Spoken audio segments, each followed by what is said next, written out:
Imagine um mundo sem dinheiro. Sem preços, sem salários, sem riqueza nem pobreza. Parece um paraíso distante, não é? Mas foi exatamente assim que a humanidade começou. No início, a economia era a sobrevivência. Um caçador compartilhava a carne da sua caça. Um agricultor oferecia os grãos da sua colheita e um artesão criava ferramentas em troca de comida. Esse sistema, que conhecemos como escambo, era a base de tudo. A regra era simples. Eu te dou o que tenho, e você me dá o que eu preciso. Era um pacto de colaboração mútua, uma rede de trocas que garantia a sobrevivência da tribo, do clã, da comunidade. Mas esse sistema, por mais simples que fosse, tinha uma falha fundamental. O que acontecia quando o caçador queria grãos, mas o agricultor não precisava de carne naquele dia? O que acontecia se um artesão de potes precisasse de uma lança, mas o fabricante de lanças já tivesse potes suficientes?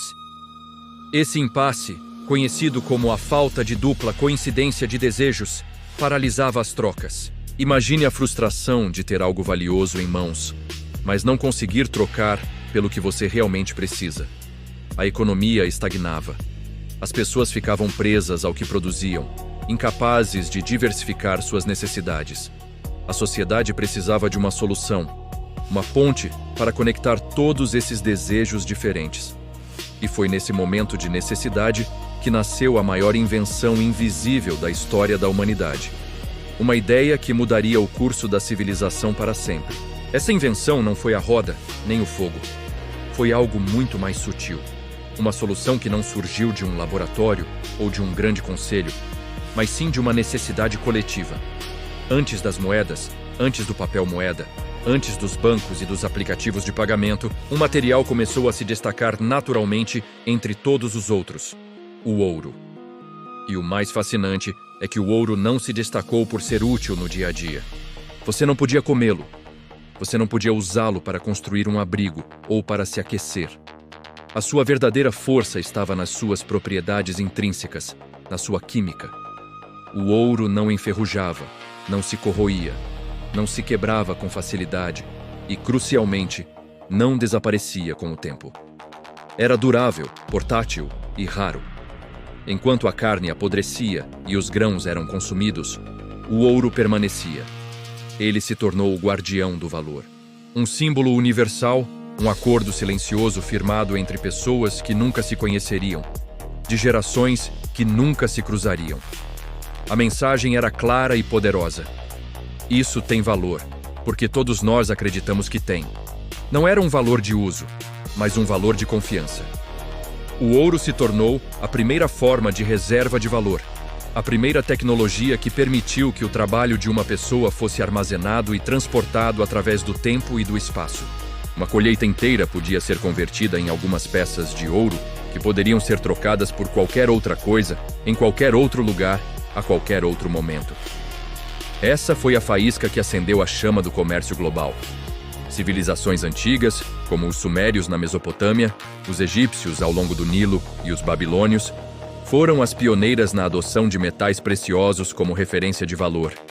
Não existia ainda o dinheiro como o conhecemos hoje, com selos reais e valores nominais. O que existia era confiança materializada. O peso e a pureza do metal eram a medida de todas as coisas. Um saco de grãos valia uma certa quantidade de prata. Um boi, uma quantidade de ouro. Era um sistema mais eficiente que o escambo, mas que trouxe consigo uma nova dinâmica de poder. Quem controlava o acesso a esses metais preciosos? Quem validava o seu peso e a sua pureza? Quem os guardava? Quem controlava o ouro? Controlava o poder. Foi a partir do controle sobre esses metais que as primeiras estruturas de poder centralizado começaram a se fortalecer. Reis e imperadores surgiram, não apenas como líderes militares ou religiosos, mas como os guardiões da riqueza. Eles passaram a cunhar as primeiras moedas, estampando seus rostos ou símbolos em pedaços de ouro e prata, garantindo seu valor e, ao mesmo tempo, consolidando sua autoridade. O dinheiro, em sua essência, não nasceu para enriquecer o povo. Ele nasceu para organizar o controle. Ele permitiu a cobrança de impostos de forma sistemática, o financiamento de exércitos permanentes e a construção de impérios gigantescos. Guerras foram travadas não apenas por território, mas pelo controle das minas de ouro e prata. O dinheiro tornou-se a ferramenta definitiva de organização e dominação social. Com o passar dos séculos, essa tecnologia evoluiu. O ouro e a prata, pesados e difíceis de transportar em grandes quantidades, deram lugar a algo muito mais prático: o papel. Os primeiros bancos surgiram oferecendo um serviço simples. Guardavam o ouro das pessoas em cofres seguros e emitiam certificados de depósito, que eram basicamente recibos. Com o tempo, as pessoas perceberam que era muito mais fácil e seguro trocar esses recibos de papel do que carregar barras de ouro para todo lado. O papel moeda nasceu. Inicialmente, cada nota de papel representava uma quantidade real de ouro guardada no cofre de um banco. Você podia, a qualquer momento, ir ao banco e trocar sua nota de papel pelo seu ouro físico. Esse sistema, conhecido como padrão ouro, durou séculos. Mas a evolução não parou por aí. No século XX, especialmente após as grandes guerras mundiais, os governos precisavam de mais flexibilidade para financiar seus gastos. O padrão ouro era uma amarra, pois limitava a quantidade de dinheiro que podia ser impressa à quantidade de ouro nos cofres. Em 1971, o mundo abandonou oficialmente o padrão ouro. O dinheiro de papel deixou de ser um recibo de ouro e passou a ser o que chamamos de moeda fiduciária, do latim fiducia, que significa confiança. O valor do dinheiro que você tem na carteira não está mais lastreado em algo físico.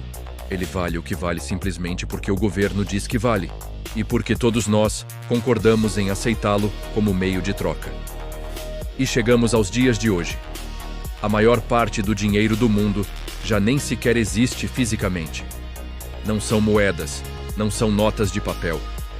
São apenas números em telas de computador, saldos em contas bancárias, limites de cartão de crédito, transações digitais que acontecem na velocidade da luz. O dinheiro tornou-se completamente abstrato, uma construção social que, apesar de intangível, controla absolutamente tudo em nossas vidas.